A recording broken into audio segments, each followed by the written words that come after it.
All right, guys. This is episode 39 of the Let's Talk Ball pod. I'm your host, Tochi, aka Toach Talks Ball, and I am here with my co-host, as always, Spain. And we are going to talk to you guys about some footy. It is game week 11 of the Premier League that just passed, and we're excited to recap it. We're definitely going to touch on Man City Liverpool because that was the premier matchup of the weekend. Then we're also going to do some deep dives on Arsenal and United and both their matches. And then look ahead to game week 12 as well. But before we get into that, Spain, how are you doing? Doing well. Had a pretty good weekend. Enjoyed watching some good matches. Donnie came to town on Friday, so I had a fun time celebrating his birthday. Nice. Just had a good weekend overall. Nothing crazy. What about you? How you doing? And I guess Monday's fine. Fine Monday, busy Monday, but whatever. Getting in the swing of things. Yeah. What about you? I feel that. Good, calm weekend. It wasn't long enough. Definitely had a bit of a Monday work-wise, but I'm excited to talk soccer. I feel like it's the first Monday in a while there hasn't been like Premier League game on Monday or something like that. But yeah, usually I'm just getting done having watched a game to end the day, but there wasn't one today. But excited to get into all the action. But before I do that, if you are watching, please remember to like, comment, subscribe. It does go a long way. Share it with a friend. Let us know what you think we could improve. Let us know your thoughts on the games. Literally anything would help. But yeah, let's real quickly, before we jump into the Liverpool versus City match, let's talk Game Week 11 awards. So this is the part of the show where we like to do kind of just who are our general winners of the week in the Premier League as far as everything that happened. Losers of the week. We'll talk about our goal of the week, match of the week, who we got on Fraud Watch, and some other things like that. So starting from the top, I didn't really have a winner of the week. Did you, Spain? not really. I mean, I guess City. They had a resounding win against Liverpool. They've been in good form lately. They're up to second place, 4 points behind Arsenal. So I'd say they're the winners of the week. I mean, we dropped 2 points drawing against Sunderland. So it's got to be City, I guess, but I didn't really feel like that substantial just because like, Liverpool aren't great and like not really that surprising. But I'll hand it to City. Yeah, I think that's fair. I was going to say probably for the neutral fan, it was just a win that the title race just got a little bit like that much more interesting. Like you said, with Arsenal dropping points and not extending their lead like they have been doing the last few weeks. And I do want to give City their flowers. I think they look like a much better team, especially than they did last season. But even this year, they started a little bit slow, but it looks like they look more like a Man City team to me. Especially in that performance versus Liverpool, but we can go into more detail about that later. What about loser of the week for you? Loser of the week, I got 2. One of them is Wolves. I mean, we've been talking about how bad they are, but they just continue to look really, really poor and continue to be last in the table. I think they're still only on like 2 points. But yeah, they just look bad. I thought pretty dreadful against Chelsea, and it just looked way too easy for Chelsea. So it's got to be Wolves, even though like they're just so bad, it's not really a surprise. Yeah, they do look dreadful. Hopefully getting they just appointed Rob Edwards as their new manager. I think he's the former Luton Town manager. Okay. So hopefully he can come in and bring a little bit more stability to the team. Like I feel like they have a couple decent pieces here and there, and I don't think they're playing to the level of what they've got. So hopefully they can at least go from dreadful to just normal bad. Yeah. Then my other one was the officiating. I thought the officiating was pretty poor over the weekend and super inconsistent across the board. From like the Doku penalty that was not given by the ref, but VAR said it was, even though there's like minimal contact, if anything, there. And then like Dan Burn had a tackle on Dango Ouattara, where the ref originally called it, but it got overturned, even though there was a clear touch from Dan Burn on Dango's foot. So there's just like a lot of inconsistencies I saw throughout the weekend. A lot of VAR checks. And it's just like the penalty, like the calls in the box, you never know which way it's going to go, and it's super frustrating from a fan perspective, and got to be even more frustrating for the players and coaches because you never know what's going to get called a penalty, what's not, whether there's a touch on the player, no touch at all, you can touch the ball, you can't touch the ball. It's just all over the place right now. Yeah. You'd think with VAR, the idea is that you have less talking points as far as officiating, but I feel like the last couple of weeks there's been like more and more talking points as it goes on. Mm-hmm. And that's just in the few games that I'm watching anecdotally. Like, I'm sure there's stuff that I'm missing from games that I'm not watching as closely as well. Yeah. Yeah. So I can get behind that. I think the officials need to figure out what they got going on there. But let's move on to match of the week. I'll try to think about this one a little bit more. For me, I feel like you could go a few different directions with this. I would say, obviously, the biggest matchup of the week was Man City Liverpool, but that didn't really end up being too competitive at the end of the day. Mm-hmm. I would say the two most exciting ones were Arsenal and United, Yeah. our two teams as well. Mm-hmm. So, Yeah, and any game that's played at the Stadium of Light, Sunderland's home, is incredibly fun to watch. They just bring the energy, the players up for it. They haven't lost a game at home this season. So any game there seems like it's going to be an entertaining one because they're always up for the fight and the fans are really, really behind the team and the stadium's great. yeah, I do want to take a second to talk about Sunderland a little bit more because, like, I love what they've been doing. And I actually have a couple friends that are less football inclined that have reached out to me and been like, man, what's the hype about this Sunderland team? And he was specifically asking, like, what's going on with them at home? Like, why are they so unbeatable? Why are they so unshakable? And I hadn't really, first of all, I didn't notice that they hadn't lost at home this season, which is nuts to see. But I just feel like they've got a different energy about them. Like, there's something about the belief in that team. And I think it goes back to even last season, the way that they even qualified to make it up to the Prem. I think they were like in fourth place in the championship. They were in the playoff, and it took a late winner against Coventry.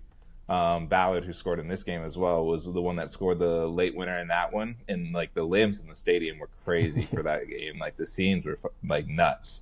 And then they did something similar and scored another late winner in the final that promoted them to the Premier League. And I feel like they've just kind of been riding that high as a club. And like Sunderland is a club with like a lot of good history. Their fan base is strong and whatnot. And so I think they are where they belong. And I think if they can, I was texting you, I think if they can continue this momentum and keep kind of building on what they're doing right now in the Premier League, they could end up being someone like a St. James Park, which I think is a good comparison since they're both northern teams, like not too far from each other. They could be like a St. James Park where like going there is just such a good atmosphere for the home team that it's always going to help them out. Yeah.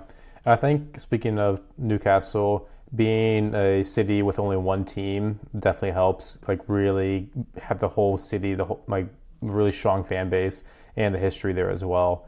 So I think there's some similarities there. I assume there's no other team in Sunderland. So I think that definitely kind of helps create the atmosphere and the fandom.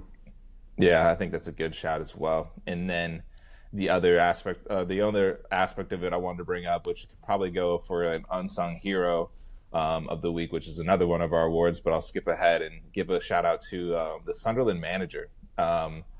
Unfortunately, I don't even know the guy's name, but I heard him talk after the United match, and something just struck me by the way he was speaking. I was like, this guy actually feels like he really, really knows his stuff. Like he seems like a very good man manager, but also like is someone that cares about the little details and knows how to coach the little details really well. And I think that's showing in what we're seeing from Sunderland as well. I guess his name is there's a French pronunciation, Lebris, something like that. Yeah, Reggie Lebris. Lebris. Yep. Yeah, he seems like a really, really good manager, and I think he's someone that is probably a little bit underrated coming into the season, judging by what Sunderland's been able to do. Yeah, he joined in June 2024. Yeah, he came from Lorient, which is like a pretty small team in League One in France. So good on Sunderland for scouting him out. And I don't know, I'll have to do some more research on how they found him, and because he's definitely like not like Lorient is not like a big time club in League One, but maybe they had a good season. But yeah, good on Sunderland for recruiting him. He's doing a great job there. Yep. So let's move. They also on. One last thing. They also just have like some really good characters in the team, from Ballard, getting Xhaka. Like they really got big, strong players that are like up for the fight and really inspire their team. And that really ties in, I think, like with the crowd as well. They love those type of players. Yeah, that's true. They speaking did of a great Ballard, job with their recruitment. Yeah, Ballard's a unit. He is, dude. I saw the picture of him flexing, and I was like, "Yeah, that's a big boy." Like, I feel like a lot of times soccer players aren't that like beefy, aren't that brolic, you know? Yeah, his chest and his shoulders are massive. Yeah, yeah. He looks like he could play like tight end, you know. Oh yeah, yeah. Um, yeah. And then touching back on the recruitment, they also did just a really good job of recruiting like some pretty quality players. Like they've got a Dingra who was like he was a good player. Mukiele, Enzo Lafay is a good pickup by them who played in the championship for them last year. He came over from I think it was Lyon. He was at prior to that, and he was like someone that people were saying like some of the bigger clubs in the Premier League should even look at. And I think like they did a good job assembling a squad of enough technicians, but also enough kind of like you said of the physicality to really just kind of play that kind of underdog football where they can just be competitive, they can win their duels, they win their headers, that kind of stuff. Totally. Yep. And now let's move on to our goal of the week, or it's going to be goals of the week because I couldn't really decide on one. But did you have one that was top of mind for you?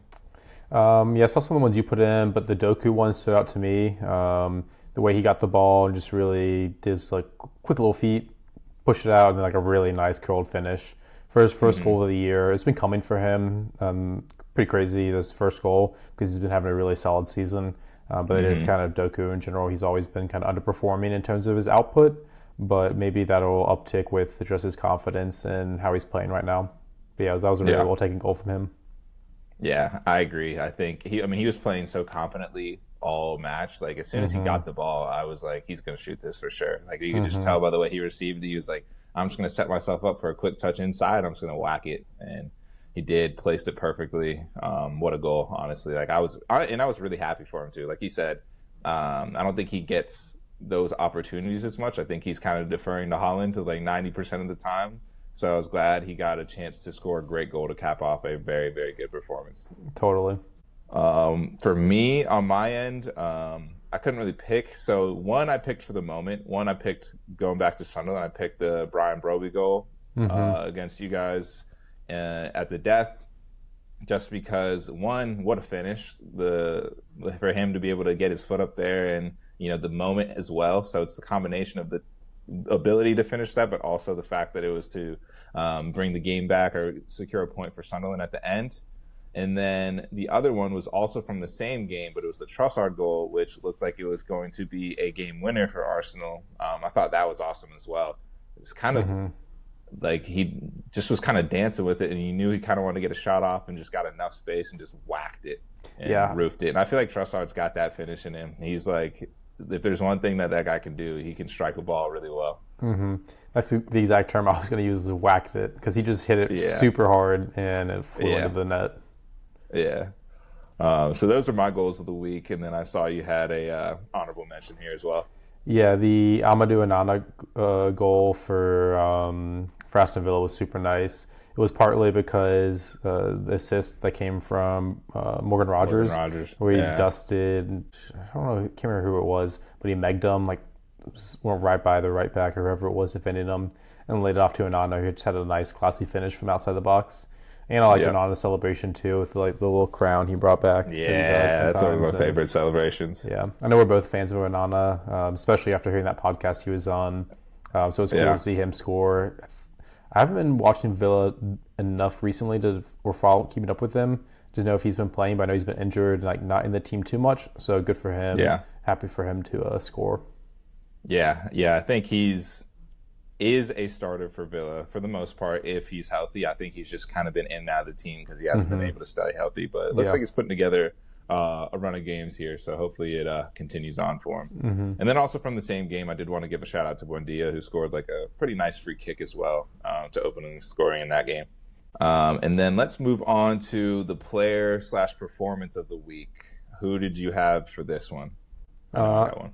Yeah, I see in your notes, and we kind of already talked about it, so I'm going to kind of steal the one you put down, but Doku. Okay. Just because he was like, and I see you also got honorable mention, so you can mention that one.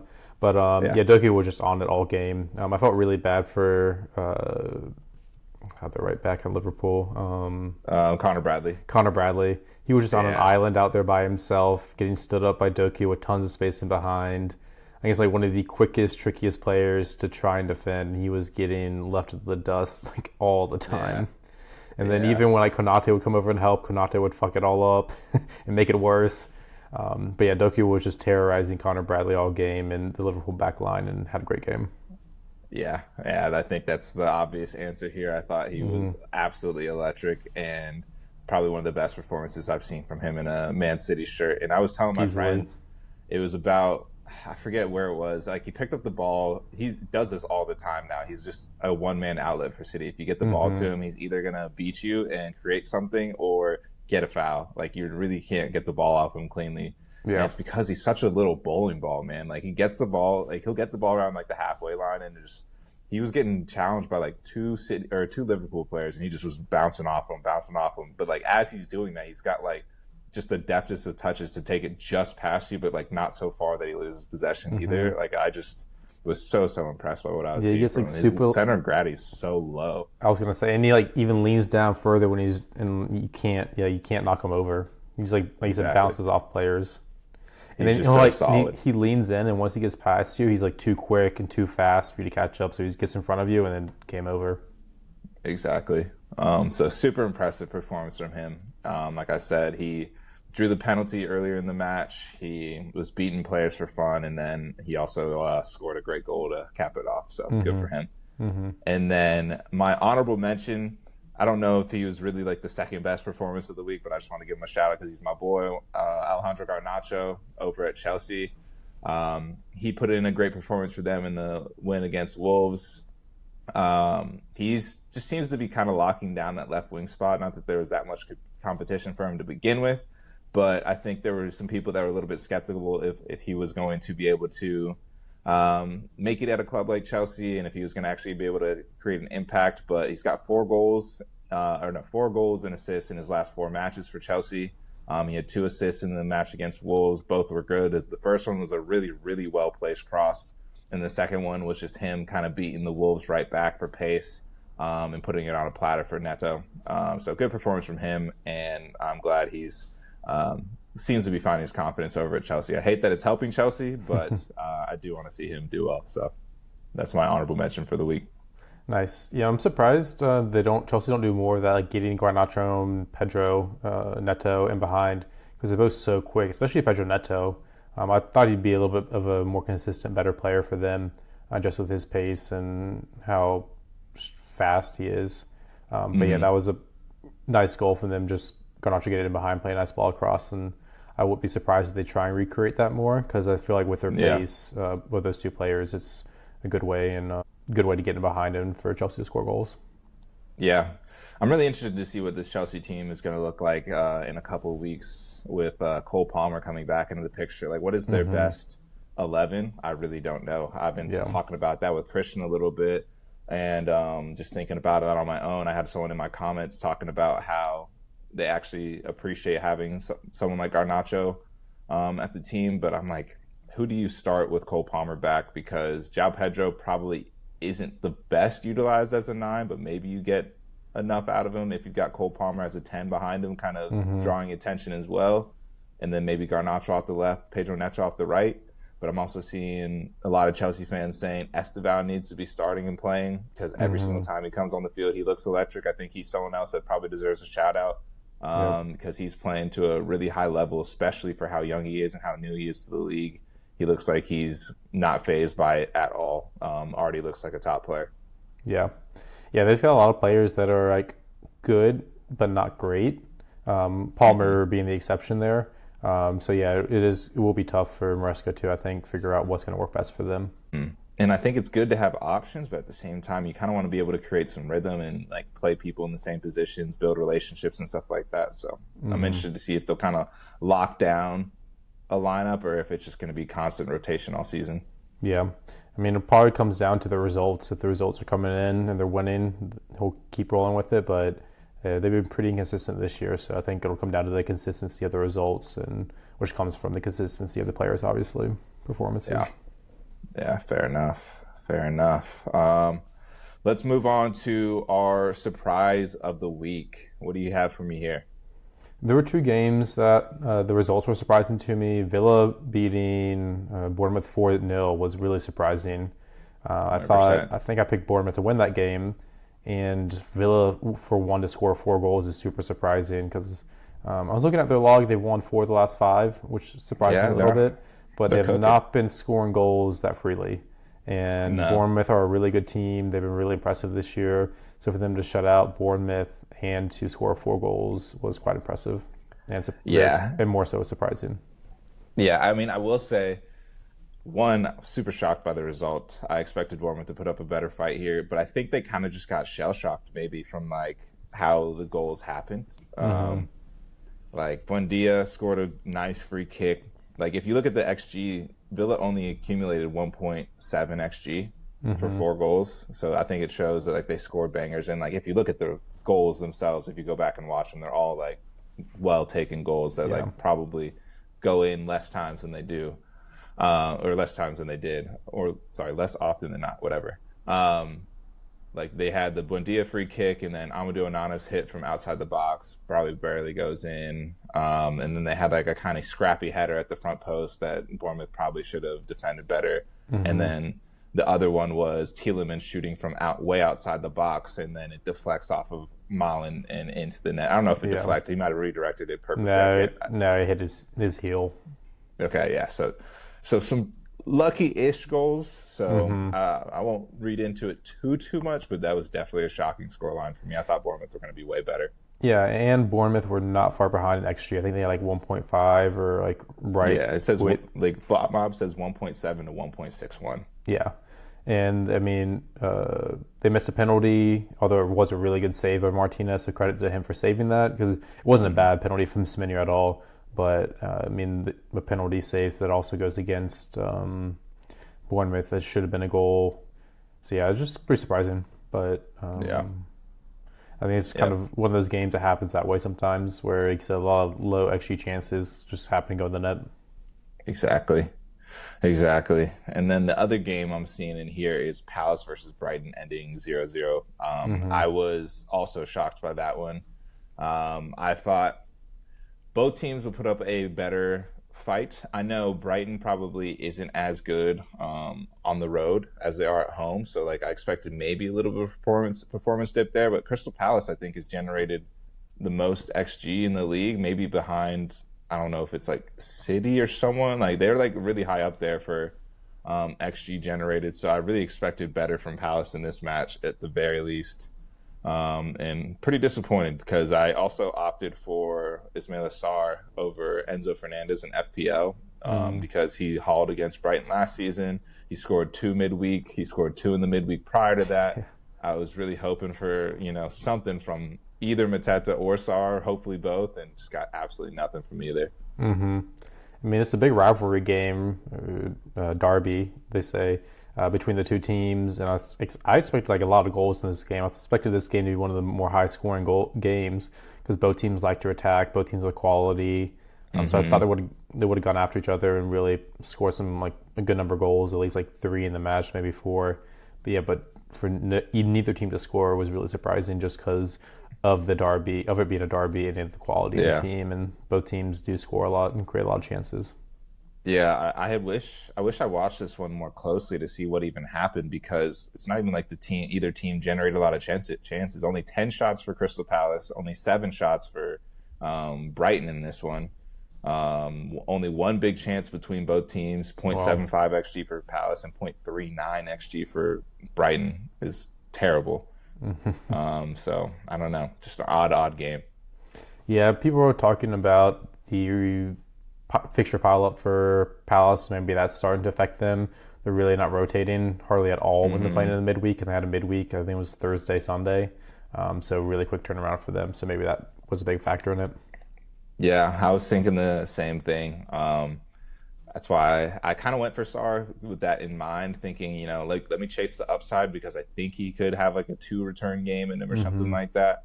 But if it turns out Crystal Palace are just going to burn out and just kind of not be able to be as effective as they were to start the season, I got the wild card in my back pocket to kind of switch things back up. Nice. Let's see. Anything for Unsung Hero? No, I'll let you take that one. All right. One, I've just kind of got a joke one in here, but it was the advertising boards in the Arsenal versus Sunderland match. For those of you that didn't see, it was Sunderland's decision to move the advertising boards just a little bit more closer to the pitch, just to limit Arsenal's ability to take long throws. And who's to say whether it worked, whether it didn't. But I love that Sunderland are paying attention to the margins like that. And the manager also, I think you could kind of tell he had like a little smug smile in the post-match presser when he got Really? asked about it. So he seemed like he was a little proud of it. Yeah, They asked him, like, the advertising boards seem a little bit closer. And he said, oh, do they? It's like, oh, can you prove it? And That's he awesome. just kind of was like having a little fun with it. So Yeah, that's I great. thought that was awesome to see.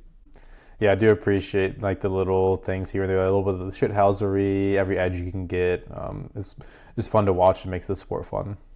Yeah, I agree. And again, I think it goes back to I have a lot of respect for this Sunderland manager, and he seems like he pays attention to everything, very detail oriented. So another good green flag for him there. And then the other honorable mention I want to give for an unsung hero was this Fleming guy from Burnley. He scored another goal, another pretty good goal in the game against West Ham this past weekend. They ended up still losing the match, but scored a header, and he's just kind of a little bit on fire over the last 2 to 3 weeks. Scored 2 very nice goals a couple of weeks ago, and then scored another one. And the other ones were like both feet, I think, in the last one, and then this one was a header. He seems like he's got a lot of different goal-scoring abilities in his bag. So wanted to give him a quick shout-out. Yeah, definitely have to watch out for him. He's definitely going under the radar. Like, no one's really talking about him in FPL or in like general soccer talk at all. So that's a good shout. We'll keep an eye out for him. Yep. Anyone you got for Fraud Watch?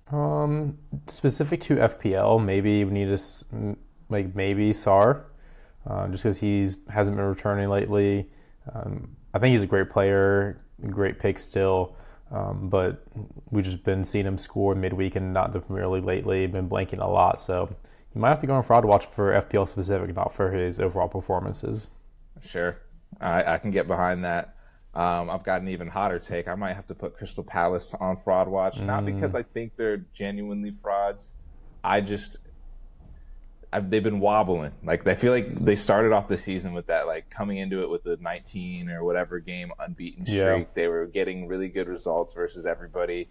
But if you look at their record over the last however many games, it actually has not been very pretty for them at all. Yeah, they're in 10th right now. They've been gassed up throughout this season, like they were like in the top 4 right now. And maybe not like over the past 2 weeks, but they've been like gassed up by a lot of people. Exactly. And that was not a great showing against Brentford. They had won a couple recently, but they had their recent loss in the Conference League against a pretty no-name team. And before that, they were on it was almost like 4 games winless in the league or something like that. And like, it's just, they're not quite doing well. And I'm a little bit concerned about Glasner's reluctance to rotate. Granted, I don't think they have the deepest squad, so I get it. Especially with like the system he plays, I feel like you need kind of specialized players in those positions from one 3-4-3 team to another. So I understand like there are some requirements needed there. But yeah, I'm concerned about Crystal Palace, especially as like it gets into this December time period where the games are going to pick up even more for them. So not a fraud watch because I want them to be frauds and I like making fun of them, but just something to monitor. Yep. Yeah, no, that's a good one. We'll see if they start rotating or if they start finding a way. But yeah, it's not looking great right now going into the busy Christmas period. Yep. Let's see. What about funny moment of the week? I see you got a good one in here. Yeah. It's got to be Richarlison. He delivers a lot of funny moments, the character that he is.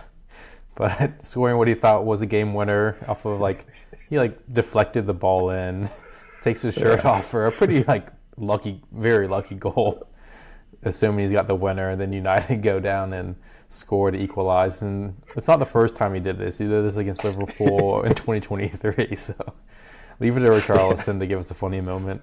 Yeah, I feel so bad for him. Like he's genuinely a player that I root for a lot, just because I feel like he's been through a lot as a player. He's been made fun of, obviously, like rightfully so, for certain scenarios and stuff like that.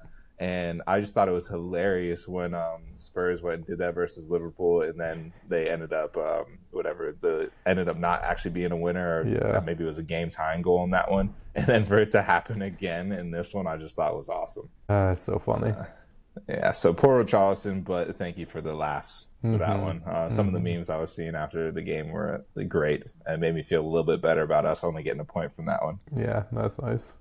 Um, yeah, and so I think, unless you got a hot take or overreaction for me, I think that does round up our Game Week 11 awards. I don't have a hot take or an overreaction, but there was like a moment of the week that I did not Uh-huh. bring up earlier. Did you watch the Newcastle Brentford game? No, I actually meant to mention them as potential frauds too, but Newcastle, yeah, continue. yeah.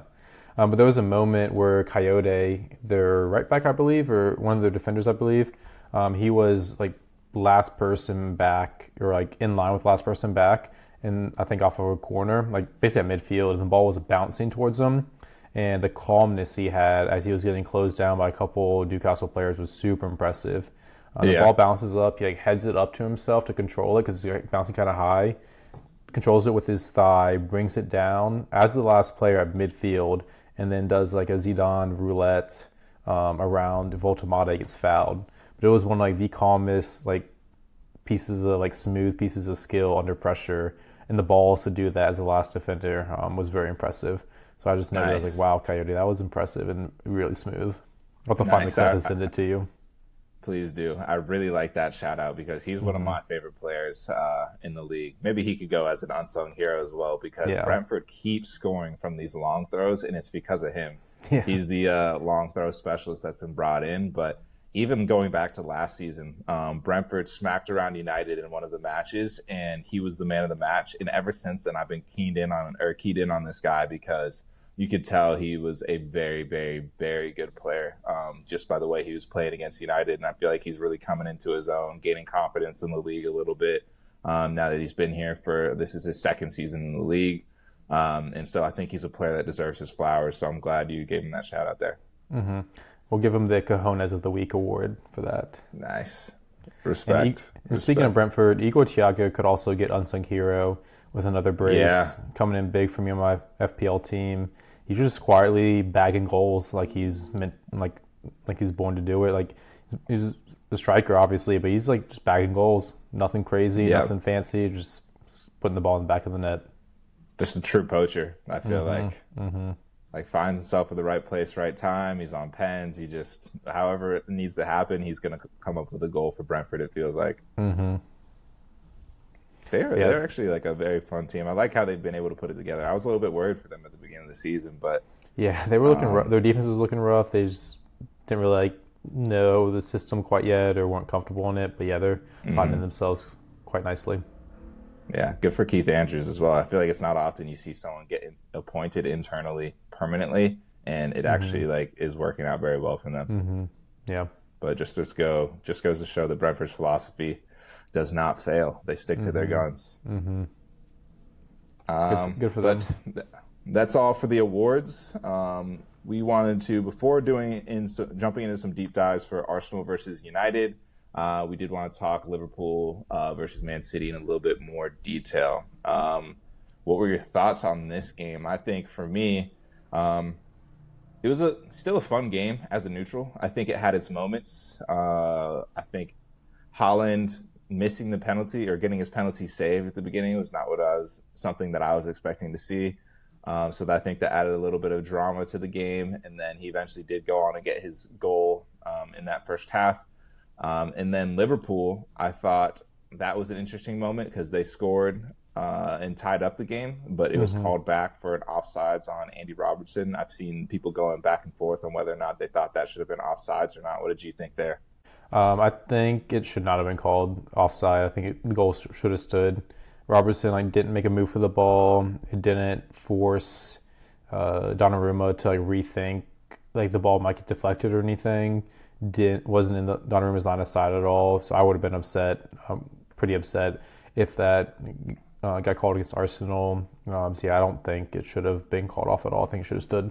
Yeah, I thought that was really interesting. I'm not sure what the official rule book or what the letter of the law is there, but spiritually it felt like a goal to me. I felt like it was a well worked set piece, good header. I feel like I'm skeptical Donnarumma would have even gotten there, were Robertson there or not. And like you said, yeah, and Robertson didn't really try to make himself a menace to Donnarumma at all. So I felt like the Liverpool were a little bit hard done by that, and were a little bit unlucky in the first half. Thankfully, the pen didn't result in a goal, but I thought they were unlucky because the pen was pretty soft, and I do think the game was, like, to be fair to them, I think the game was a little more back and forth than the storyline gives it credit for.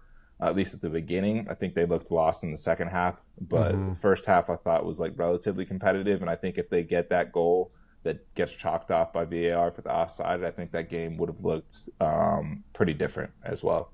I think game state does a lot, and then for them to go on a few minutes later and Nico Gonzalez to score the deflection goal to make it 2-0 right before the half as well, I thought that was kind of a backbreaker for Liverpool. Yeah, it could have changed, but I thought Liverpool were just pretty poor, honestly. So I don't think like the outcome would have changed really. I think City would have gone on to win pretty comfortably, even if they did get that equalizer, Liverpool. But who's to say? But back to the penalty they called, I don't like. Marmardashvili might have like maybe touched Doku, but the touch was so minimal that I don't get making that call after not calling it on the field. Yeah. And what I hate is that's getting called, but then the foul on Saka, where a couple weeks ago, where the guy made significant contact on his knee and then barely touched the ball, is not called a foul. Like, to me, that's way more of a foul than the Doku penalty. So it's just like the calls that are being made don't line up with the impact of like the actual foul that's being committed by the player. Yeah. So that's like that's my biggest beef with the officiating, especially on penalty calls at the moment. Yeah. Yeah, I was looking at it and I feel like I understand why the penalty was called. Like, I could see, so like the first leg that Marmardashvili puts out doesn't really make contact with Doku at all, but it's like, I guess like the knee that follows up afterwards catches Doku's back foot. But at the same time, it was like, did it really affect the play that much? Like, I mean, Doku had a great game, so maybe he would have actually scored. But, like, in my opinion, I was like, I don't even really think that was, like, I don't think Doku was guaranteed to put that in the back of the net from that scenario anyway. I think he just overran the ball, and I don't think, like, that caused him to go down at all. Yeah. I don't know. Maybe I was looking at the front foot. I might have missed, like, the contact on the back foot, so I'll have to go back and watch it. But Marmardashvili's second leg, like, so the first one comes in, doesn't really make contact at all, but the second one comes in and kind of takes out Doku's back foot. Okay, like he definitely made contact with him, but it still felt a little soft. Like, it didn't feel like it was super consequential on like what was happening after that, because like you said, Doku had kind of overrun it at that point, and like I didn't think he was going to be able to get anything clean off anyway. It was a little bit of a bailout, really. Yeah. I just don't know where we're going. It seems like any contact on a player is a penalty if they go down on the foot, like waist down. But if you touch the ball in any way, no matter the contact, is not a foul. So it looks like we're getting kind of like some absolutes there. But then like in the Brentford-Newcastle game, Danbird clearly touched Dango, and it was overturned and not given a penalty. So it's just, I'm just annoyed with all these penalty calls. I agree. I mean, across the board. That reminds me of the Ahmad one versus, I think it was Brighton a couple weeks ago as well, where the dude on Brighton, Ahmad's blowing past him, and the dude on Brighton just kind of puts out like a last ditch like foot behind his back. Like, he's not even looking at where he's tackling. He's just like trying to like get in the way. And his heel, maybe not even his heel, like the stud on his heel, like nicked the ball, and you could tell he got just the most faintest of touches ever, but like it was so faint that like it looked like Ahmad was just continuing this dribble like nothing happened. And then he completely wipes out Ahmad, like barely makes a play on the ball, and they said it was clean because he made contact with the ball. But it's like, that's way more of a foul than what happened to Doku. Yeah, exactly. VR controversy. This is our episode talking about the refs getting it all out. Yeah. But yeah, and then, so like I said, Nico Gonzalez scores a deflection goal right before the half. I thought he actually had a very good game for City as well. I think he has been filling in for Rodri a little bit. Obviously, they've been trying different combinations of midfield, but I thought he filled in for Rodri pretty well in this match. One thing that I thought he was really good at was just kind of reading space and then making the right play when he needed to, but not being too flashy. Like there was a couple times where he got the ball, there was a little bit of pressure. He was able to just kind of calmly like switch play to someone that was open on the opposite side of the field and give City a little bit more breathing room. I think he did that maybe 2-3 times in the match at some key moments, and I thought he did well. So I wanted to give him his flowers real quick. And then second half, we saw Doku obviously do Doku things, score that goal, and that was the 3 goals. City beat Liverpool, took care of him pretty easily, like you said. Yep. Any key takeaways from the game, like in terms of players' performances? We already talked about Connor Bradley having a tough game against Doku. Bradley's not been great this year, although he did play really well against Vinicius Jr., even though Real Madrid looked pretty uninspired all game. But yeah, I thought Bradley had a bad game. Konate had another bad game, as he's had like basically all season. Who else? Yeah. Salah looked pretty anonymous in the game, as he has been most of the season.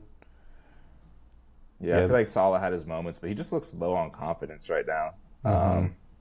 I think he looks really low on confidence and didn't have the best game. I think Florian Wirtz actually looked good, but again, just couldn't really like produce anything like too consequential. But I do think I noticed a couple of times he popped up in the right spot and like made a pass.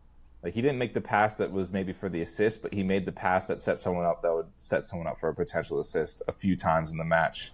I noticed. I thought he was picking up good positions and kind of like trying to be a cog that created something, but still probably left a little bit to be wanted there. I think. Oh, go ahead. On Verts, the Anfield Rap guys I was listening to today, they were saying it looks like he's just like not the right fit for Liverpool, because Liverpool is a lot much like kind of faster transition team.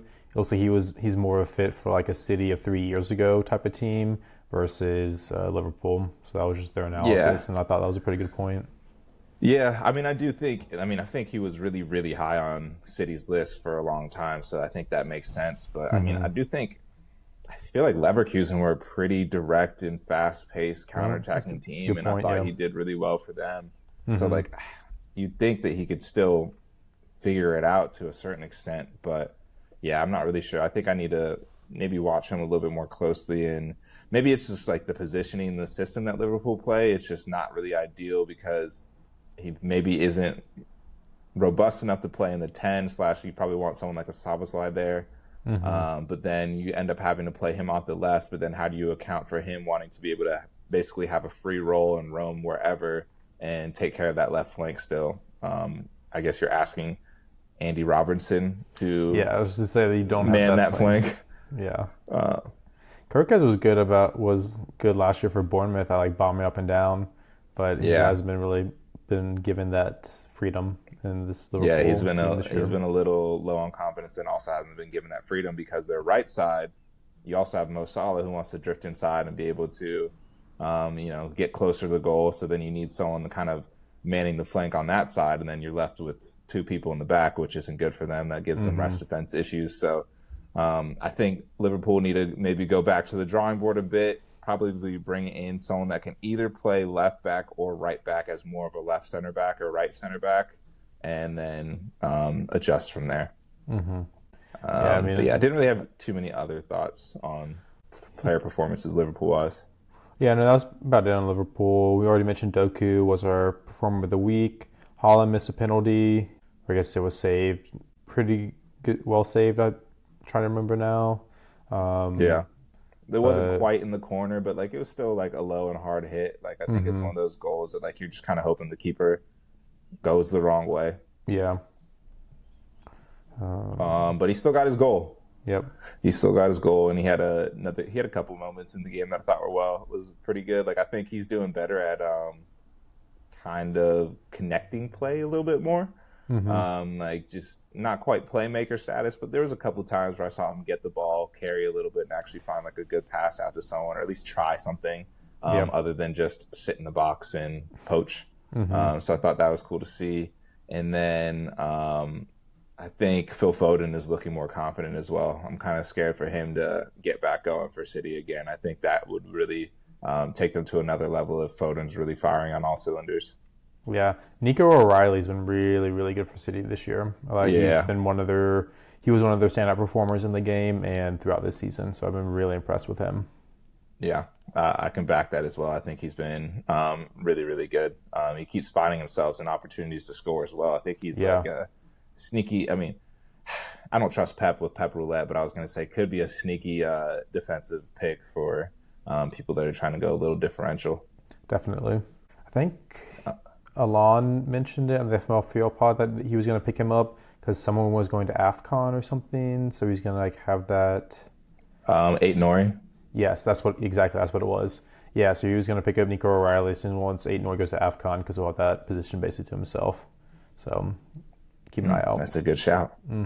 Okay, something to monitor, something to look out for. Because I think City's fixtures are about to get, I think, a little bit favorable as well. So I hate picking up City assets for FPL just because of the Pep Roulette, but then also it hurts way worse when they blank or don't do well because I don't like rooting for them. And then on top of that, as soon as I get them, they seem to blank. Like I'll never forget I triple captained Holland versus Southampton last season, and they could not score. Oh my bro. God, yeah, that was so annoying. I did that too.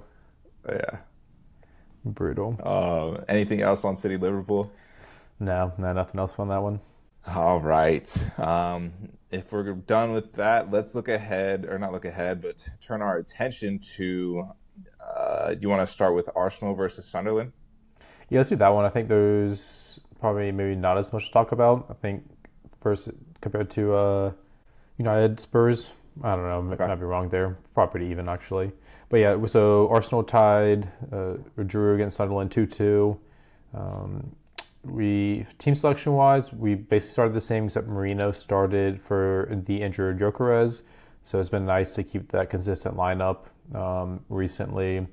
But Sunderland started off the scoring with a Ballard goal, came from a long free kick in their own half, headed down to the box. Controversially got the free kick. I'm not really worried about that. It's kind of, we complain enough about the rest, and that's not one that I feel that strongly against. But yeah, first half, not really too much happened. It was kind of slow. We weren't really at the races. But then second half, we came out really strong. We got a really well-worked goal from Saka. Came from Rice pressing high. Yeah. Won the ball, played it to Marino. Marino just calmly played in Saka, who took a nice one touch with his left foot onto his right foot, finished it low, hard to the near post.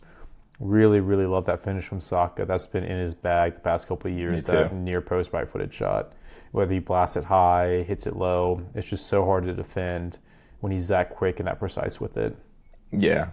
Like he's got very quick feet to where he deals with it quickly. Like doesn't take too many steps in between. It's a clean, just 1, 2, bang. Yeah, that's the most impressive thing. It's like one touch with his right, and then like there's one step in between. He doesn't have to take multiple steps to get his feet set. Just hits it quick before the keeper's ready. So levels two things when Saka's like at the elite level when it comes to finishing and the small details like that. Yeah, I think that's one of the most underrated details is like people that can finish without having to take too many steps to sort their feet out or anything like that. I think that's like the key differentiator, not to get too into the weeds, but key differentiator from like a top striker to like just an average striker. And then Trossard had that belter of a goal that you mentioned as one of the goals of the week. That was well worked to get him open, and then he just kind of stood up to the defender and got it on his right foot, got some space, and whacked it into the back of the net. And then we go on to concede the late goal. Ballard heads it down to, who was it that scored against us again? Broby. Brian Broby. Yeah, where Ballard flicks it on. Broby has it kind of flying, I don't even know what you want to call that finish, just gets in the air and gets a foot on it as Gabriel's closing him down, as Ryan's coming out. And then we saw the limbs at Stadium of Light. But we almost got the winner at the end. Somehow there was enough time. Saka put in a fantastic cross to the back post. Calafiori finds himself wide open. Would have been a game winner. Would have been a huge differential defender goal for me in FPL. But their goalkeeper, Rofs, made a really nice save. Granted, it was right at him, but Calafiori should have done better. You got to put that like at least a little bit to the side, either side of the keeper. But good save. And then Marino gets the rebound, and Ballard again is there to make a huge block. and the game Yeah. basically ends after that. But would have been Yeah. crazy for us to pull that win at the very end and to get a Calafiore goal would have been huge. But yeah, that's basically Yeah. the match summary.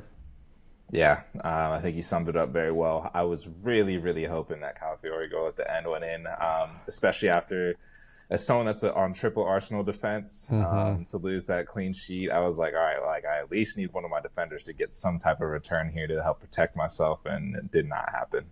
So Yeah, really disappointed to not see that going. getting 3 points combined from Gabriel, Timber, and Calafiore definitely hurt this week. But Yeah, what are you gonna do? exactly. It's the game we play.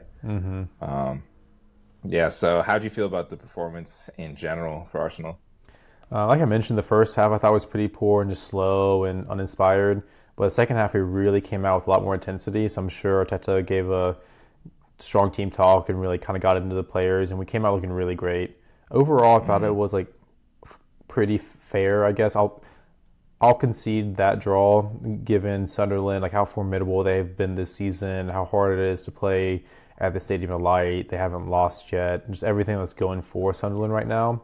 I'm okay with that draw, given our performance. I wasn't like upset with the performance, given that in the second half we came out looked a lot better. We were really pressing. We created 2 goals, created some good chances.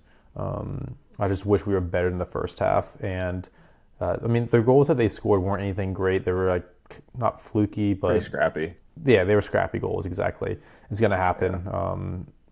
We've had like 5 clean sheets in a row or something, so I'm not too worried. Like you're gonna have those games where you do concede. I'm just glad we didn't lose and glad that we looked better in the second half. Yeah, yeah, I think that's a fair assessment. I think you guys still put on like a pretty decent performance, and like you said, Sunderland's a very tough place to go. So I think all in all, like if that's like the only point you're dropping out of the last like 6 matches or something like that, I think that's fine as long as it's just not a trend that continues. Obviously, Exactly. That's exactly how I feel. I mean, we had 65% possession, 1.9 xG, 17 shots, 4 big chances. So, I mean, we were creating. yeah, yeah. You got to open play, 2 open play goals. Yeah. 2 open Exactly. play No, goals. Go ahead. if we had a set piece goal, we would have won the game basically. So Yeah. that's the only thing we were missing. Exactly. Any standout performers for you in the match? Raya was incredible. He had some insane saves. I think like 1 or 2 might have been an offside, but I mean he didn't know that. But he made some incredible saves in the second half. Just been phenomenal all year. And then Trossard was also really good. I've been talking about him recently, about how impressed I've been with him. So it was great to see him score a really good goal. That was almost a game winner for us. So those were probably my two standouts. I mean, Saka looked really good. Just had a pretty complete, like standard game that you'd expect from him. But yeah, those are like my standout performers from the week.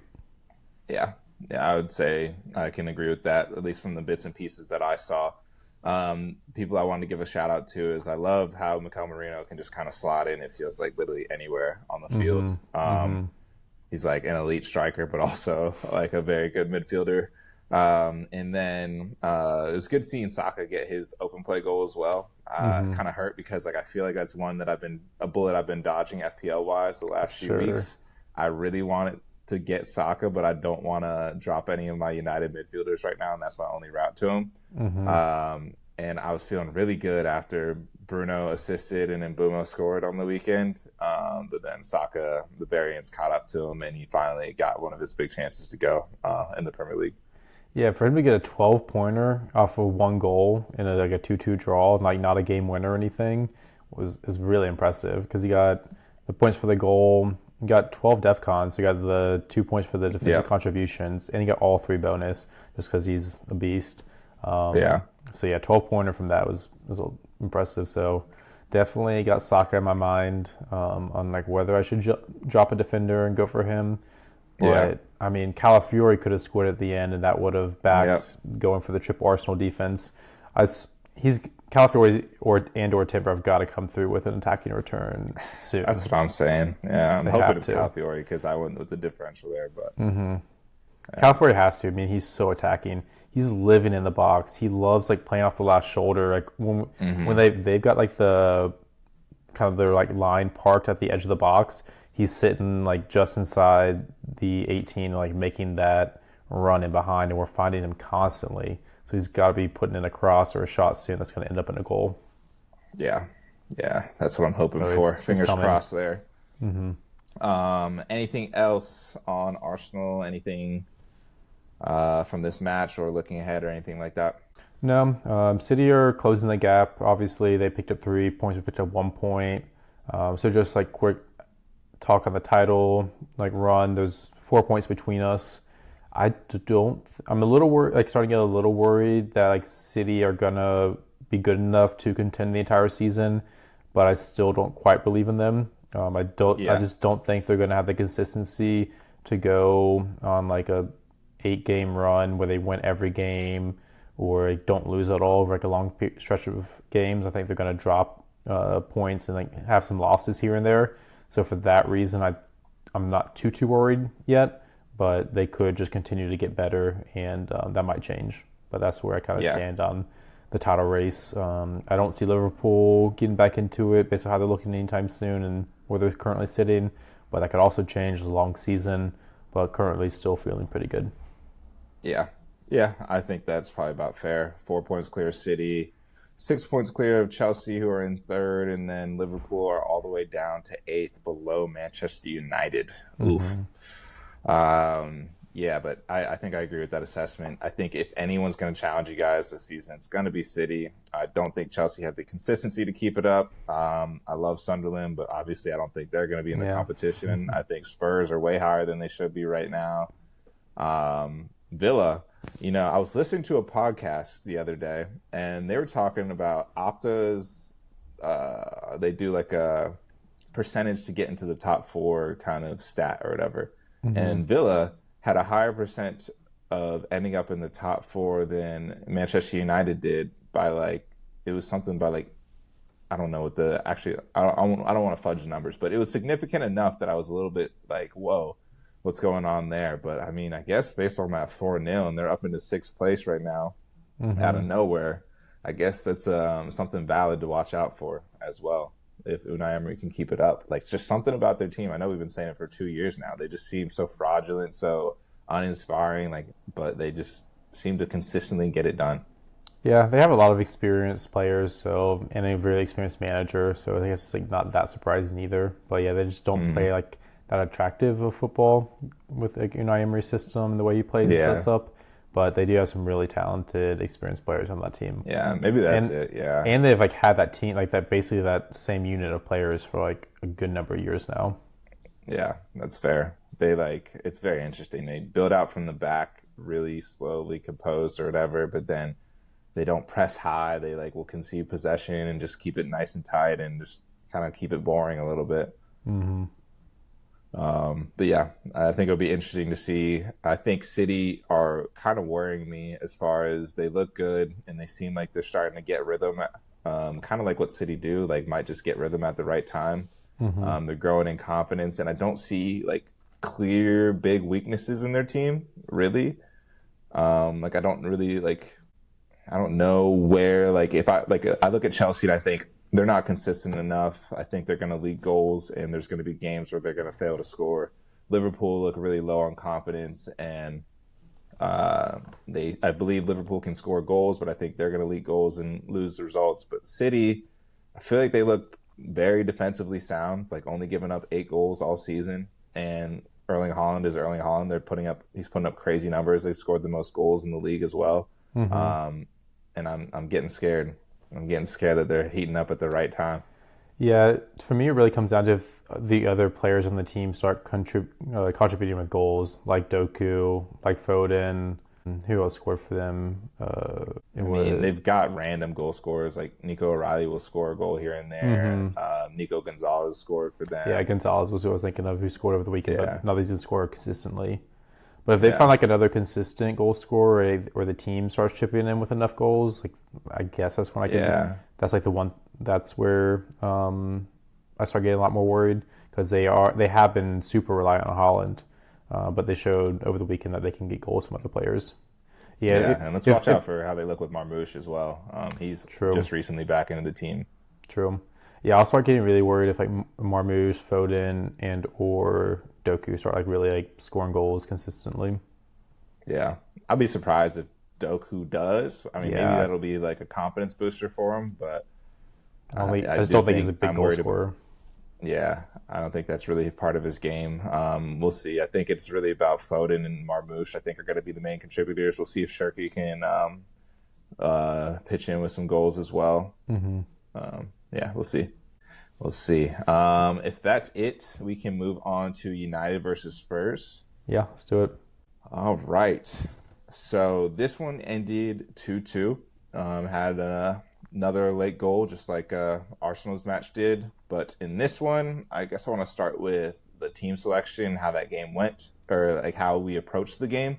So Emre made a good few changes. No Sesko, and then Maguire came in for Lenny Yoro.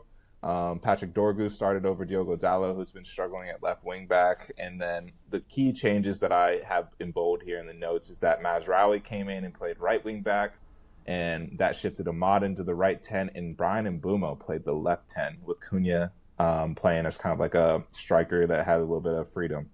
And I thought that tweak was really interesting from Ruben Amorim. I think it didn't really get talked about a lot by people, but I think it was another. I think Ruben Amorim has shown that he's got some pretty good plan A's. It's just the in-game management and what to do when teams adjust that I think he needs to work on. But the plan A here, in my opinion, it seems like it was get Mbumo in at that left hand position and let him kind of target the space that's going to be left by Pedro Porro, because Pedro Porro is pretty attacking on that right side. And so like you can kind of target that our left, their right-hand side of Tottenham. I think it worked really well. I think Mbumo was creating chances and was really effective in this game once again. He's someone that he won Premier League Player of the Month, and he just keeps rolling. And he scored the header to put United up in the first half. Great ball from Ahmad to find Mbumo, who was kind of on like the back post and just heads it away. And then going into the second half, I think it was just kind of stale on both sides. United weren't really creating much. They were trying, but like not doing anything too crazy. And then Spurs just looked honestly pretty dreadful for a long period of that match, man. They were mishitting passes. They were overhitting them. They looked like didn't know what to do when they got the ball. Like they looked pretty bad for a lot of the game. And I thought United actually looked relatively in control for like I said, probably the middle 60 minutes of the game, from after our goal till probably about the 70th minute. Around the 72nd minute, we made a lot of substitutions. And I think that's where things started to fall off for us. And I don't blame Amorim for the substitution. I think they all made sense. Patrick Dorgu had just picked up a yellow. Let me make sure I'm getting these substitutions right, but I think it was Patrick Dorgu had just picked up a yellow, so he had to come off for Diogo Dalot. Casemiro is just UNC status, so he can only play, so many minutes. And then it was Harry Maguire had to come off. Harry Maguire had to come off with an injury. That was what it was. I don't think that sub was planned either. Gotcha. And then, yeah, we just kind of lost control. And I think that's my biggest issue with the team is that at 1-0, we need to either go out and assert enough dominance to go out and get a second and a third, or we need, at the very least, need to be able to hold the ball and not allow Tottenham to grow in confidence. Because I think we gave Tottenham so much of the ball because we were kind of like, they're not going to do anything with it anyway. Mm-hmm. But you give a team enough chances with the ball, like something is gonna happen eventually, especially for how long we were just defending for. And Emre kept going with this direct style of play where he hits the ball long consistently from the goalkeeper. We're not really trying to build out the back, and that opens you up to a lot of variance. It's all well and good when you're winning your duels at the beginning of the game. And I think we have a lot of good players at winning second balls and winning duels, but you defend for 70 minutes of a game, you're going to get tired. You're going to start losing your duels. If you're on the road, the home team is going to start getting the crowd behind them and whatnot. And it's just not as reliable of a strategy as it is to just, okay, let's take a bit of the game, or take a bit of the energy out of the game, play short for a little bit, play in our half, just kind of keep the ball at the back and keep the ball within the midfield. But we just don't have the players to really do that. Bruno's improved at that, but still not great. Casemiro is like a one-touch merchant. Like he like gets the ball and likes to move it really quickly. He doesn't really like to hold the ball under pressure. And I think that came back to bite us in this game. I think it bit us a little bit in the Forest game as well. And I think that's something that I want to see changed moving forward. But to finish off the match summary, we lost a little bit of control in the match. Spurs go on and score. And then right after that, Benjamin Sesko had a really good chance set up by Mason Mount. Mason Mount was great off the bench in this match. Should have given him a shout out. I didn't have that in the notes, but he was great off the bench. Set up Sesko, who should have at least gotten a shot off. Didn't even manage to get a shot off because Van de Ven had a great recovery tackle. But if Sesko takes a better touch and has a little bit more urgency, I think he could have scored to put United up 2-1. Andy got injured on that play, and United were out of subs at that point. So we had to play with 10 men, and then down with 10 men, it was just, can we defend? Can we defend? And then we saw the Richarlison goal. They go up 2-1 in the 91st minute. At that point, you think it's over. United have thrown away the 3 points that they probably should have had. But then Matthias de Ligt in the 96th minute responded well. Spurs, Vicario is pretty awful at coming out and claiming crosses or doing anything just productive on them other than falling over. And Matthias de Ligt scored a nice header on the back post in the 96th minute to secure the point for United. And yeah, so that's how the game went. I'll let you kind of give your thoughts on what you thought on the game before I go into a little bit more of the performance and looking ahead. Yeah, well, the first thing I wanted to bring up was I thought you gave really good insight into the fact that United just invite too much pressure, and that's one of the things you dislike the most at the moment. Because like Tottenham's goals weren't like that good a build up. Like the first goal, I can't remember who passed the ball to Tell, but it was just like he just kind of got an opening. Like he just was, whoever got the ball on the left just happened to find a space to get the ball into Tell, who took a nice touch and turn, but it wasn't a well-worked goal or anything. It just, like you said, exactly. They just kind of started getting more into the game, started like collecting the ball more in your defensive third because you guys were playing long. And after a while, they just happened to kind of, an opening occurred and they happened to find that opening well and Tell ended up taking a good touch and turning and scoring. Kind of sucks Tell scored against you guys because he's not very good. For all players. He always scores against us though, man. Really? He was scoring against us even when he was at Bayern. Yeah.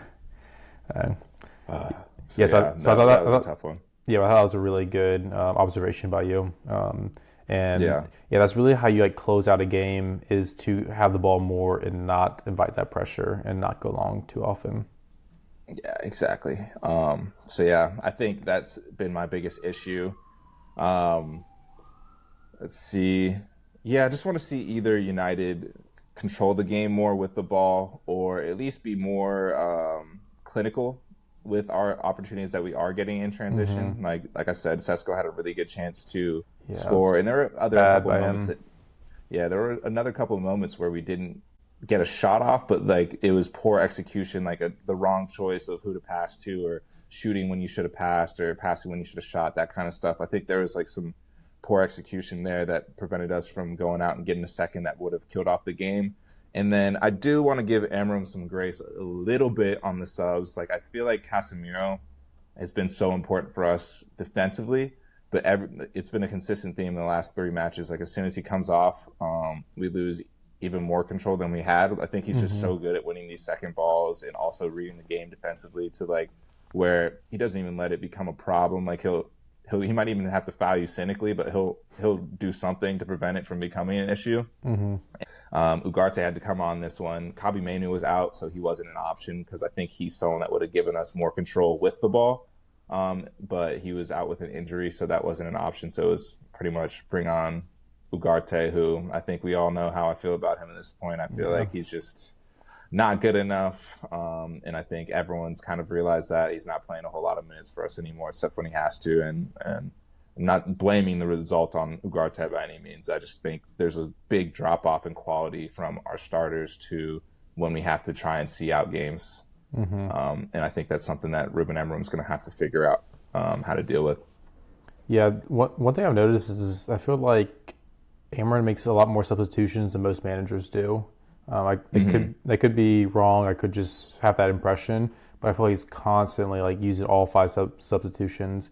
It might be because he constantly subs out center backs, which we've talked about previously. So like that's why I've been more cognizant of it. But he's making tons of substitutions like all the time, and it might be because you got some older players or because of the system you play. I don't know, but I don't know if that's really necessary. Or how do you feel about him making that many substitutions? And am I even right about him making more than most other managers? Yeah. I don't know.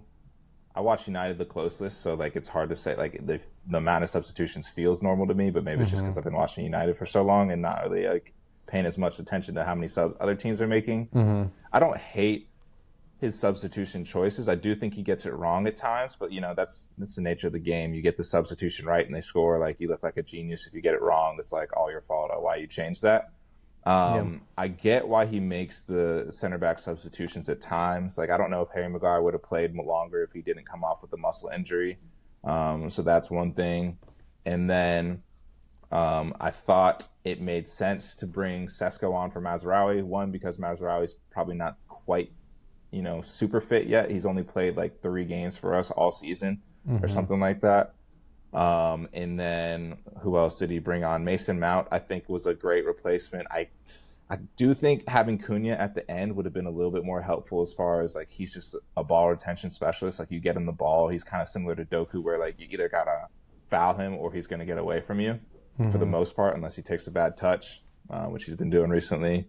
Um, and then Casemiro is just kind of an automatic sub in every single game. It's clear he doesn't have 90 minutes in him anymore. So like I can't really blame him for bringing on Ugarte. That was our only midfield sub option. And then Patrick Dorgu picked up a yellow card in the 80th minute. I don't think Dorgu was playing. I don't think he was planning to take Dorgu off. Maybe, but then Dorgu picked up a yellow card and looked like he was kind of falling behind the pace of the game. And like nothing worse there than if we were to get a dumb second yellow and get a red. So I feel Mm-hmm. like I can see the logic behind all of the moves. So I don't really have too big of issues with the substitutions he made. But in general, could he do better? Maybe. Gotcha. Yeah, I'll have to do a little more research to see if he does substitute more than other managers, which is what I think from what I've watched, but I don't really know. I'm just like more aware. Yeah. I also feel like maybe it's like an Arsenal thing because I feel like Arsenal. Do you guys maybe you guys don't use all 5 subs as much? I feel like you guys kind of Probably like are no. pretty comfortable with your lineup. Mm-hmm. Yeah, I thought we use like maybe three most. Like Yeah, I and I thought we feel never use like all maybe five. I feel like I don't know. Maybe I don't know. That's a good thing. That's a good question actually. I'd love to look because I mean Spurs made 5 subs, but Mm-hmm. maybe it makes sense for like the game state that they were Mm-hmm. in. But yeah, interesting, Yeah, interesting stuff. I'm not really sure. yeah. Might be some fun little research for us to do, or we don't have any during the international break. Yeah, you're right. Speaking of what's to come, I'm looking at United, and I think in general about the performance. I guess before I look ahead is like I said, I really want to see us improve in our ability to control games with the ball and start playing a little bit less direct. I think the direct play works really well for the players that we have. Mm-hmm. I think playing direct is good because Bruno, Casemiro, Cunha, Mason Mount, and Bumo, all these players are so good at winning second balls and kind of making it stick. And then once you do that by playing direct, especially if the team's pushing a little bit high on you, like it's you versus their back line. And I back our players in that scenario more often than not. But it's when we go up, it's when we start winning. That's when we got to see a little bit of like a tactical shift and like, play a little bit more conservative, a little bit less, just kick it long and see what happens. And we've got a lot of games coming up where we're going to be able to do that. Like I said, we still got Crystal Palace coming. West Ham is probably going to try and be compact against us. Wolves, who knows what they'll look like under Rob Edwards, but I assume they're going to want to sit back and be compact. Mm-hmm. Everton is coming. We're about to play next as well. So I think there's going to be a lot of games for us to try and figure this out. And I'm trying to be patient with Amram as well because coming into the season, I knew this was going to be an issue with us not having addressed the midfield. So I don't know. I want to see more intent, even if the execution isn't quite perfect for us there.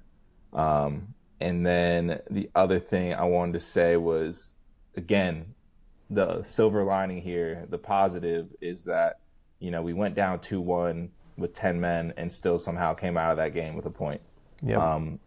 And so again, I'm still seeing that's like what 4 or 5 weeks in a row of us kind of experiencing some seasons and responding well and still managing not to lose. Like if you look at the big picture, trying to keep that in perspective, but it is kind of frustrating for us to kind of have come out to early leads in our last 2 games and then not be able to finish the game off because we just play this such a high variance style of football where, the luck is going to come back to bite you.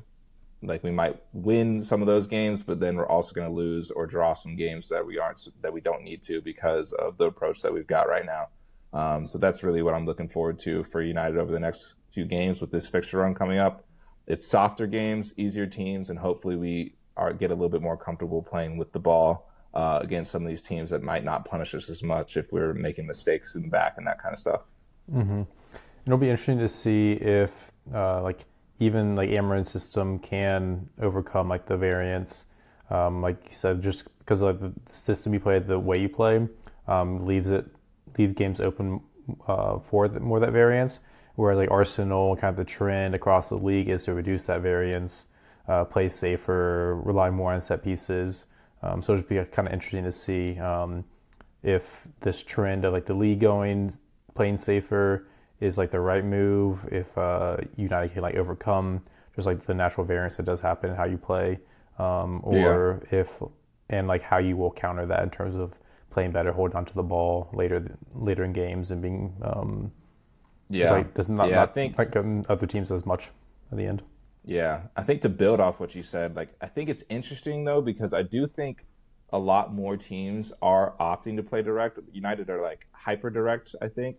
But I do think the trend has moved from like, I think I've been hearing this on multiple different podcasts now. They talked about it on TIFO. They talked about it on one of the United podcasts I listened to and a couple other different places. But the league meta is actually shifted. Like Pep Guardiola had a chokehold on the league where he was like, everyone presses high. Everyone tries to build out of the back. Everyone wants to play this like measured style of football. And actually, I think if you look at the numbers, the meta has started to shift away from that because everyone got so good at pressing high that the advantages started to shift towards like the defensive team, the team that is trying to press you high. And so a lot more teams are opting for playing over the press and playing more direct, more long balls, I think it's part of like the set piece meta almost coming in. Like I think teams are relying on long throws, set pieces, that kind of stuff, more play that relies on just being physical and being able to win second balls and that kind of stuff. So I do think United are a little bit, I think their squad is built to be more on trend with how that meta is shifting. It's just you have to have, if you want to be an elite club, you have to have multiple solutions. And I don't think United have multiple solutions. I think they've got a solution that is trending towards what the league meta is, but if you want to compete with a City or an Arsenal, you have to be able to also keep the ball, which is what those teams can do very well. I think that's the way like you said, you can play safer and control these results and reduce the amount of variance that you got. So on one hand, I'm like, I like that the shift in the tactical meta is like favorable for United, but at the same time, you see why you still need to be able to play multiple different ways. Definitely. Yeah. Well said. Yeah. But that's all I had. Like I said, looking forward to seeing the next few matches. I think as a United fan, it feels like a luxury to be coming on here and feel hard done by a draw over the last couple of weeks. Yeah.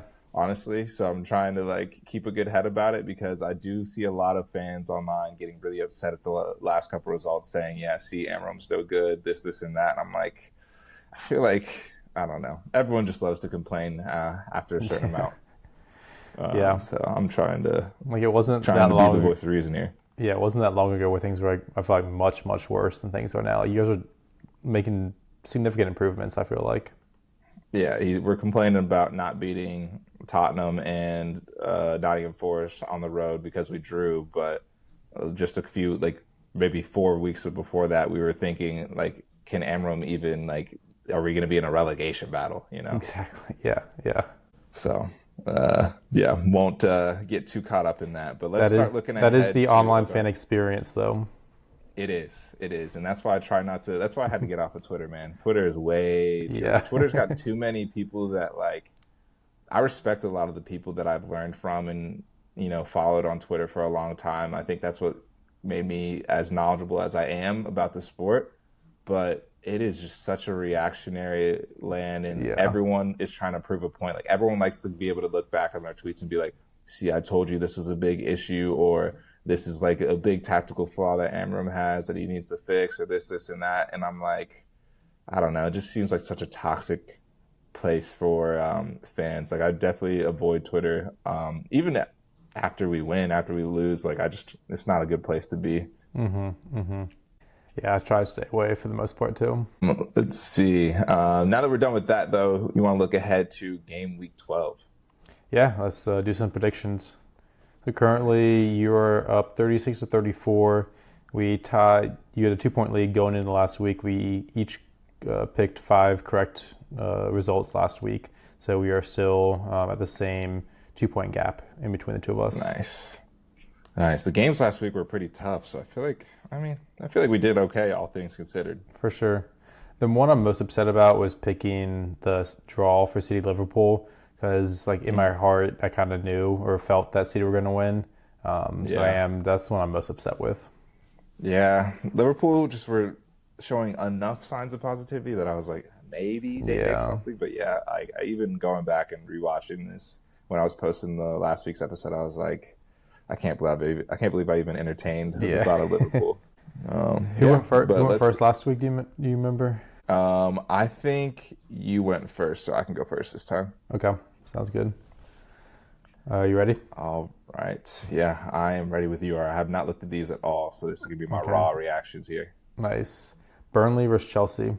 I'm gonna go with. I'm gonna go with Chelsea. Okay. I think Cole Palmer will be back after the international break, maybe. Yeah, I think that's what they were shooting for. I haven't heard an update recently, but as of like a few weeks ago, I think that's what they were saying. Yeah, I feel like it depends on who's available for Chelsea. Part of me wants to pick a draw, but I'm gonna go Chelsea. Okay. Liverpool versus Forest. I'm gonna go Liverpool at home. Okay. That sounds safe. Bournemouth versus West Ham. I think Bournemouth bounced back in a big way. I think they're gonna be pissed after that Villa loss. Nice. I'm gonna go Bournemouth. Wolves. Even though West Ham are on fire. Yeah, they're looking a lot better. Wolves versus Palace. I'm gonna go Palace. Hopefully they come back rested and don't have too many players out on international break and bounce back. Brighton versus Brentford. I'm gonna go draw. Fulham versus Sunderland. Give me the draw on this one as well. Yeah, I like that. Newcastle versus City. It would be so Newcastle to go and like somehow win this game. I'm gonna go City though. Okay. Leeds versus Villa. Leeds versus Villa. I'm gonna go draw. Arsenal versus Tottenham. Arsenal. Okay. And then United versus Everton. United. I was interested to see what you were going to say for the Leeds versus Villa, because Villa just coming off a 4-0 win, 4 wins out of the last 5. But when I was looking at the fixtures, I was also kind of pinpointing a draw there with Leeds at home. Yeah. So I don't know what I'm going to go with though. Yeah, I don't know. There's a few that I'm like they could go really any direction. It's really hard to tell. I think with a lot of these games for me, but we'll see. You ready? All right. So starting back from the top, we've got Burnley versus Chelsea. I'm going to go Chelsea in this one. All right. And then Liverpool versus Forest. Liverpool at home. All right. Bournemouth versus West Ham. Bournemouth as well. I think they also come back and look good, especially at home. Wolves versus Crystal Palace. Palace. Yeah, Wolves are so bad. Yeah, I was just wondering, like, maybe they get that new manager bounce. I know I said that last week, but they didn't have the new manager in. Yeah. And then Brighton versus Brentford. I'm going to go Brentford. I think you picked a draw. I could definitely see this one being a draw, but it's like what I've seen from Brentford recently, and getting back my guy Igor Thiago. Hopefully get another brace. That'd be sick. Yeah, that killed me in FPL, man. Yeah. Fulham versus Sunderland. I'm going to go draw. Okay. Yep, I like that. Newcastle versus City. Have to go with City here. I would love Newcastle to get a win. They've been super inconsistent. I don't believe in them, but I will be rooting for Newcastle in this one. But I'm going to go with City. Yeah. I was thinking like Newcastle at St. James Park. A lot of people doubting them. Maybe they figure something out. But yeah. Leeds versus Villa. Yeah, this is a tough one. Originally, I was looking at the matches before the pod. I was going to go with a draw, but I'm going to go with a win for Villa after digging a little deeper into them and their current form. Like mostly just winning 4 out of the last 5 was pretty impressive. So I'm going to go with a not that confident win for Villa. All right, fair enough. Arsenal versus Spurs. Easy win for Arsenal. I think we're going to smack them like 3-0 at home. Yeah, fair enough. And then United versus Everton. Been picking United the past few, I think 3 in a row, and none of them hit for me. I'm going to go with a draw. Okay, fair enough. That makes me feel better. Yeah, mostly because I've been picking them to win too much recently. They've not been coming through. I guess mostly just the last 2. Yeah. But yeah, draw. Yeah, we'll see. I like that. I think every time you pick United, they don't win. So I'm hoping that is the deciding factor here. But also, United's home form has been pretty good. So I'm hoping that's like going to play a factor for us. Yeah, there's not much reasoning there. I think United probably will get the win, but I'm still picking a draw just kind of because. Fair enough. I like it. That wraps up our game week 12 predictions. If you guys have got some predictions, maybe throw them in the comments for us. Yeah, let's hear it.